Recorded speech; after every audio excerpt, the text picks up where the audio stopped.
बड़कल से कांग्रेस प्रत्याशी विजय प्रताप ने सांसद और केंद्रीय मंत्री किशनपाल गुर्जर के आरोपों पर सीधा पलटवार किया। विजय प्रताप ने किशनपाल गुर्जर के उन आरोपों पर जवाब दिया जिसमें किशनपाल गुर्जर ने कहा था कि अगर विजय प्रताप की जीत होती है तो बड़कल विधानसभा में गुर्जरों का वर्चस्व बढ़ जाएगा। विजय प्रताप ने कहा कि हम भाईचारे को लेकर चलने वाले लोग हैं। अगर किशनपाल गुर्जर एक भी ऐसा मामला बता दे जिसमें हमने जातिवाद की हो तो मैं राजनीति से संन्यास ले लूंगा। मैंने और मेरे परिवार ने हमेशा भाईचारा बढ़ाने का काम किया है। हम सब आपस में भाई भाई है। किशनपाल गुर्जर अपने प्रत्याशियों की हार देखकर बौखला गए हैं और अनाप शनाप बयानबाजी कर रहे हैं। आइए देखते हैं ये रिपोर्ट। हरियाणा में कांग्रेस की सरकार बनने जा रही है। सरकार बनने के बाद पहले तो मैं खैर राजेश भैया आपकी बात का जवाब दे दूं। पुराने बुजुर्ग हमारे यहाँ बैठे हैं जो ये प्रचार जातिवाद का गुंडागर्दी का फैलाने की कोशिश कर रहे हैं। लो जी हमारे लीगल हेड भी आगे हमारी पार्टी के दोनों भाई हमारे बड़े बड़े वकील हैं। हम तो चाहेंगे एक दिन आप लोग जज भी बने। तो ये बातें वो लोग फैलाते हैं जिन्होंने 10 साल इस शहर को बर्बाद किया। अगर उन्होंने इस शहर में 10 साल ये काम किया होता, अगर इन्होंने काम किया होता तो ये जातिवाद की बात नहीं करते। ये अपना रिपोर्ट कार्ड दिखाते। और भाई ये जो चुनाव है इसे तो जनता चुनती है, नेता जनता चुनती है ना। पार्टी कोई भी टिकट दे दे, चुनेंगे तो आप भाई साहब एमएलए आप बनाओगे, पार्टी बना देगी। पार्टी तो कैंडिडेट बनाएगी ना। अगर किसी आदमी को अपनी काबिलियत पे इतना भरोसा है तो उसको तो लोग फिर भी चुन देंगे भाई साहब। इसका मतलब अपनी काबिलियत पे भरोसा नहीं है।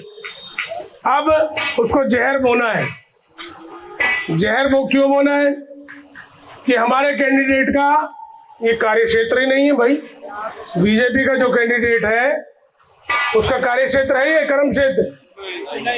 वो बड़कल के है ही नहीं, ओल्ड फरीदाबाद के रहने वाले। वहां से टिकट नहीं मिला तो यहां से ले लो।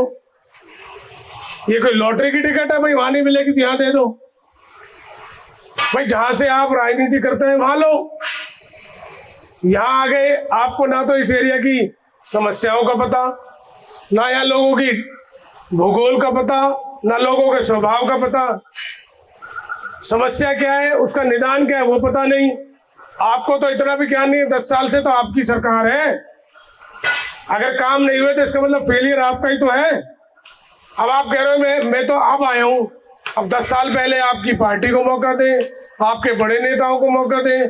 आप तो किसी खाते में ही नहीं है। जब उनको मौका दे दिया, उन्होंने कुछ नहीं किया तो आप क्या करेंगे? लेकिन उनको सिर्फ एक है, वो और उनके आका। एक आका भी बैठे हुए फरीदाबाद में जो उनके नॉमिनेशन पे भी आए थे ना किशनपाल गुर्जर जी। क्या बोल रहे थे? उन्होंने ये नहीं कहा कि मैंने ये काम किए शहर के लिए इसलिए मेरे कैंडिडेट को वोट दो। उन्होंने आते ही जातिवाद शुरू, क्योंकि उसका भी यही काम है।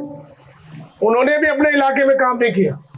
अब मैं उनसे कहता हूं, चलो ये बात बाद में कहूंगा, पहले भाई की सफाई दे दूं। बाबूजी 75 साल से हमारा परिवार टाउन के साथ जुड़ा हुआ है। जब टाउन बसा था तो मेरे दादा चौधरी नेतराम यहाँ नेता हुआ, आपने देखा होगा जी। और उस समय टाउन का और गांव का भाईचारा बनाने वाला केवल वो व्यक्ति थे। और इधर से टाउन के हमारे नेता थे खटक साहब, पुराने लोग, गुरबख्श सिंह जी और अपने खामोश जी। वो सब हमारे दादा के पगड़ी पलटा यार। ठीक है, 75 साल में हमारे परिवार का एक वाक्य टाउन के साथ ऐसा दिखाओ जहां कभी मनमुटाव बनाओ। एक 50 साल हमारे बाबूजी ने राजनीति की, 5 साल यहाँ से मंत्री रहे, 15 साल से मैं यहाँ राजनीति कर रहा हूँ। और मैं यहाँ तब से आ रहा हूँ 6 साल का, जब यहाँ मोदी भैया की एक दुकान है ना। हम अपने चाचा के साथ मोटरसाइकिल पे बैठ के यहाँ थे, छोटे छोटे, और यहाँ रामलीला देखने भी आते थे। दशहरा ग्राउंड में आते थे, कोटूराम पंसारी दुकान। हमें ये बताओ, एक वाक्य तो बताओ एक आदमी टाउन से ये बता दे कि महेंद्र प्रताप जी ने, उनके परिवार ने कभी किसी के साथ बदतमीजी की हो, दुर्व्यवहार किया हो या किसी गलत आदमी का पक्ष लिया। अगर कोई गलत काम कराते हैं तो भी यही कराते हैं, नाम लगाने के लिए यही कराते हैं ना। ये जो फैला रखा है जातिवाद, कोई गुजरवाद कहता है, कोई पंजाबीवाद कहता है, ये कौन फैलाता है? जो आदमी काम नहीं करता। हमारे परिवार की तरफ से ना कभी हुआ ना होगा, और कोई भी आदमी हमारे और हमारे परिवार के नाम को खराब करने की कोशिश करेगा तो फरीदाबाद में तो उसको रहने नहीं दूंगा मैं। भड़कल की तो बात छोड़ो, ये बर्दाश्त ही नहीं होगी, आज तक नहीं आ रही थी। अब अगली बात पे आ जाऊं। जिन्होंने ये बात कही है ना, कृष्णपाल जी भी कह रहे थे जातिवाद की बात, और कैंडिडेट साहब भी कह रहे हैं, और उनके गुर्गे भी कह रहे हैं। मैं जो कहता हूं पूरे क्षेत्र में कहता हूं एक बात, सूरजकुंड से शुरू होता है एरिया और ये हार्डवेयर तक चलता है। भाई साहब, मेरा जो भाषण होगा पूरे क्षेत्र में एक होगा। मैं अपनी बात से मुकरूंगा नहीं, न पलटूंगा। मैं कहता हूं भाई, विकास के नाम पे, शराफत के नाम पे, पार्टी के नाम पे, वो जो ये जातिवाद की बात यहाँ कर रहे हैं, वहां जाके क्यों नहीं करते? वो अच्छे वाले होंगे ना। नहीं, हमारे वाले खराब। जैसे ही वो टाउन से बाहर जाते हैं इसलिए नहीं करते क्योंकि उनको वहां का वोट भी लेना है। यहाँ लोग वोट नहीं दे रहे तो यहाँ जातिवाद के नाम पे लेना चाहते हैं। मैं उनको चैलेंज करता हूँ, भैया आगे जाके भी तो करें। आगे क्यों नहीं कर रहे? वहां करते हैं, उनको एक भी वोट नहीं मिलेगा। वो कहेंगे यार ये तो बहुत गंदे लोग हैं, ये तो आज जातिवाद घोल रहे हैं, हमारे शहर का और हमारे देहात का जो भाईचारा उसको खराब कर रहे हैं।